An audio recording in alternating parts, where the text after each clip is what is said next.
3,04,000 కోట్లు ప్రవేశపెట్టినటువంటి రాష్ట్ర ప్రభుత్వం ఏ ఏ రంగాల మీద ఖర్చు పెడుతుందో నేను ఫస్ట్ అన్ని 43 రంగాలకు ఇంత అని చెప్పి రాష్ట్ర ప్రభుత్వం కేటాయించింది.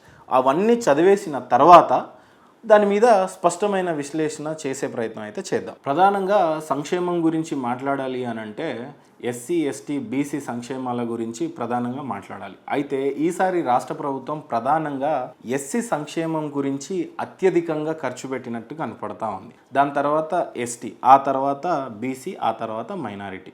అదేంటి బీసీలు అత్యధికంగా ఉంటారు కదా, వాళ్ళకి ఎందుకు తక్కువ చేశారు అనేది మీరు తర్వాత ఆలోచించాలి.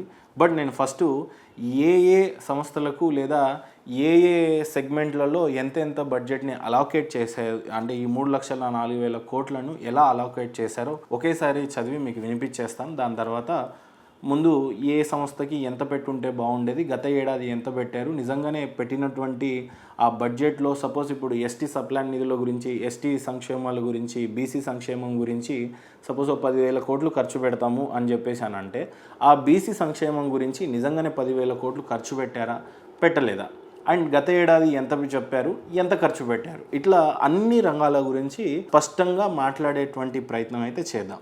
సో ఫస్ట్ 3,04,900 కోట్ల బడ్జెట్ని ఏ రకంగా అలాకేట్ చేశారనేది ఒకసారి చదివి మీకు వినిపిస్తాను.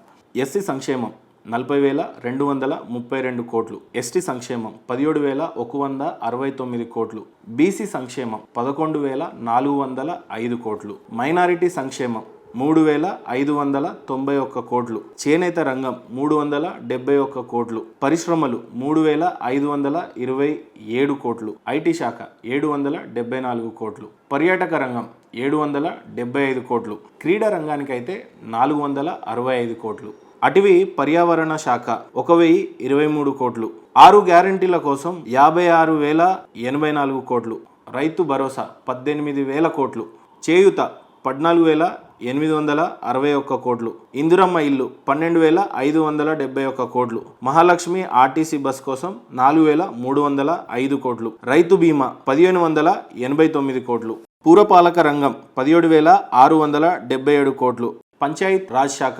31,605 కోట్లు, హోంశాఖ 10,188 కోట్లు, ఇందిరా గిరిజల వికాసం 600 కోట్లు, రాజీవ్ యువ వికాసం 6,000 కోట్లు, ఇందిరమ్మ ఆత్మీయ భరోసా 600 కోట్లు, విద్యుత్ రాయితీ 11,500 కోట్లు, సిలిండర్ రాయితీ 723 కోట్లు, రాజీవ్ ఆరోగ్యశ్రీ 1,143 కోట్లు, సన్నబియ్యం బోనస్ 1,800 కోట్లు, బియ్యం రాయితీ 3,000 కోట్లు, ఉపకార వేతనాలు 4,452 కోట్లు, కళ్యాణ లక్ష్మి షాదీ ముబారక్ 3,683 కోట్లు, డాక్రా మహిళలకు వడ్డీ లేని రుణాలు 1,511 కోట్లు, గృహజ్యోతి 1,200 యూనిట్ ఉచిత విద్యుత్ కొరకు 2,080 కోట్లు, నీటిపారుదల శాఖ 23,373 కోట్లు, రోడ్లు భవనాల శాఖ 5,907 కోట్లు, దేవాదాయ శాఖ 190 కోట్లు, విద్యుత్ రంగం 21,221 కోట్లు, విద్యా రంగం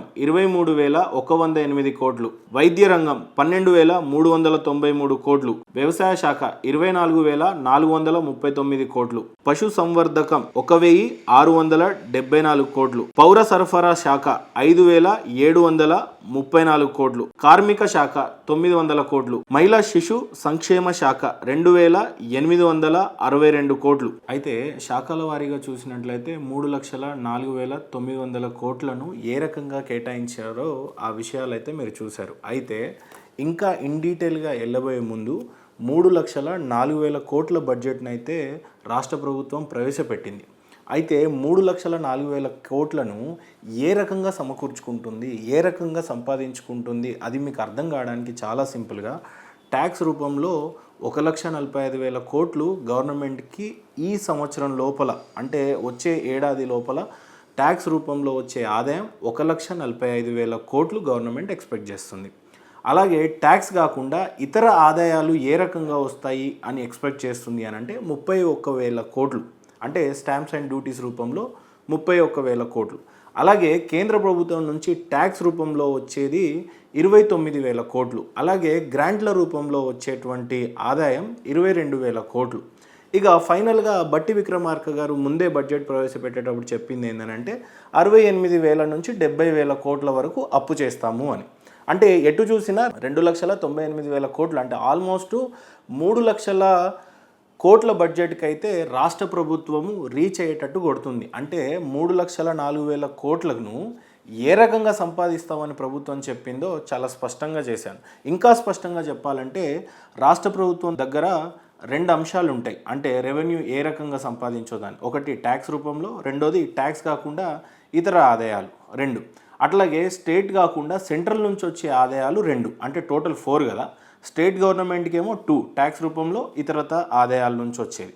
అలాగే కేంద్రం నుంచి వచ్చేటువంటి ఆదాయాలు 2, ఒకటి ట్యాక్స్ రూపంలో, రెండోది గ్రాంట్ రూపంలో వస్తుంది. అయితే ఇప్పుడు స్టేట్ గవర్నమెంట్ దగ్గర 1,45,000 కోట్లు ఒకటి, 31,000 కోట్లు ఎక్స్పెక్ట్ చేస్తున్నారు. అంటే వచ్చే ఇయర్లో ఇంత సంపాదిస్తాము అని. అలాగే రాష్ట్ర ప్రభుత్వం నుంచి ఎంత ఎక్స్పెక్ట్ చేస్తున్నారు? ట్యాక్స్ రూపంలో అయితే 29,000 కోట్లు, అలాగే గ్రాంట్ల రూపంలో అయితే 22,000 కోట్లు. అంటే సెంట్రల్ నుంచి టోటల్గా 51,000 క్రోడ్స్ వస్తాయని ఎక్స్పెక్ట్ చేస్తున్నారు. 51,000 కోట్లు సెంట్రల్ నుంచి వస్తాయని. అలాగే స్టేట్ నుంచి వచ్చే ఆదాయం ఎంత? ఇటు ట్యాక్స్ రూపంలో అలాగే ఇతరత ఆదాయాల నుంచి వచ్చేది 31,000 కోట్లు, 145 కోట్లు, 31,000 కోట్లు. టోటల్గా చూస్తున్నట్లయితే 1,76,000 కోట్లు రాష్ట్ర ప్రభుత్వం నుంచి వస్తాయి. టోటల్గా చూసినట్లయితే ఎంత అప్పుడు? 2,27,000 కోట్లు, అంటే రాష్ట్రం నుంచి సెంట్రల్ నుంచి వచ్చేది. ఇప్పుడు షార్టేజ్ ఎంత? 2,77,000 అంటే అటు ఇటుగా ఒక 74,000 కోట్లు. అందుకే బట్టి విక్రమార్క గారు ఏమన్నారు?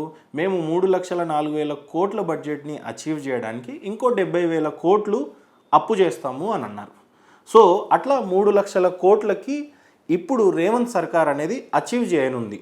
కాకపోతే ఇక్కడున్న టార్గెట్ ఇందాక మీకు చెప్పినట్టు 1,45,000 ట్యాక్స్లు వస్తాయని చెప్పారు కదా. గత ఏడాది 1,35,000లో 1,12,000 మాత్రమే అచీవ్ చేశారు.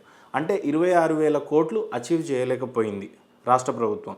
అంటే ఈ ఏడాది కూడా 1,45,000లో మళ్ళీ ఒక 30,000 షార్టేజ్ ఉంటుంది అనుకోండి. అట్లాగే కేంద్రం నుంచి 22,000 కోట్లు వస్తాయి అనుకుంటే లాస్ట్ టైం గ్రాంట్లు కేవలం 9,000 కోట్లు, 11,000 కోట్లు షార్టేజ్ అయిపోయింది లాస్ట్ టైం కూడా. సో ఈ రకంగా చూసినట్లయితే వీళ్ళు 3 లక్షల కోట్లు అయితే చూపిస్తున్నారు, మేము ఈ రకంగా సంపాదించి ఈ రకంగా ఈ బడ్జెట్ని సక్సెస్ఫుల్ చేయగలుగుతాము అని. కానీ గత ఏడాది 70,000 కోట్లు వీళ్ళు ఖర్చు పెట్టలేకపోయారు. వాళ్ళ దగ్గర ఆదాయం లేదు, 70,000 కోట్లు. అయితే సర్కార్ ఆల్రెడీ ఆ గత ఏడాది యొక్క బడ్జెట్ని కరెక్ట్గా ప్రజలకు చేరడానికి 1,70,000 కోట్ల అప్పు అయితే చేసింది రేవంత్ సర్కార్. ఈ ఏడాది 69,000 అంటే 70,000 కోట్లు మేము అప్పు చేస్తాము అన్నారు. ఆ అప్పు చేసినా కూడా నాకు తెలిసి ఈ ఏడాది బడ్జెట్లో ఇంకో 80,000 కోట్లు షార్టేజ్ అవుతాయేమో అనేది నా యొక్క అంచనా కాదు, ఆర్థిక నిపుణులంతా కూడా చెప్తున్నటువంటి విషయాలు కూడా ఇవే. సో ప్రధానంగా ఈ గవర్నమెంట్ ఫోకస్ చేయాల్సింది ఏంటి అని అంటే ఖర్చు చేసే దానికన్నా కూడా ఆదాయం, ఇన్కమ్ సోర్సెస్ని పెంచుకోవాలి. ఇన్కమ్ సోర్సెస్ పెంచాలంటే స్టాంప్స్ అండ్ డ్యూటీస్ ఇందాక మీకు చెప్పినట్లు 18,000 కోట్లు వస్తాయి అని అనుకుంటే కేవలం 5,000 కోట్లే వచ్చినాయి. అప్పుడు ఇంత లాస్ అవుతూ ఉంటే రియల్ ఎస్టేట్ పడిపోయిందని చెప్తున్నారు. ఇట్లా అనేక, ఇంకా దీని గురించి పోతే మీకు దీని గురించి అర్థం కాదు. సో ఏదేమైనా రాబడి ఎలా వస్తుంది, ఆ తర్వాత ఖర్చు ఎలా చేస్తాము, అదే రకంగా అప్పు ఏ రకంగా ఎఫ్ఆర్బిఎంని కానీ కార్పొరేషన్ లోన్స్ కానీ ఈ రకంగా ఎలా చేస్తాము, లేదు ఇంటర్నల్ ల్యాండ్స్ అమ్మేసి అయినా ఆదాయం సంపాదించి బడ్జెట్ అనేది ఖర్చు చేయాల్సి ఉంటుంది. అయితే ఈ బడ్జెట్ ఖచ్చితంగా అసెంబ్లీలో ఆమోదం పొందిన తర్వాతనే వీళ్ళు రూపాయి ఖర్చు పెట్టుకోగలరు. లేకపోతే ఆ ఖర్చు అనేది చేయడానికి వాళ్ళకి అధికారం లేదు. కాన్స్టిట్యూషన్లో ఆర్టికల్ 114 చెప్తుంది అని అనుకుంటా.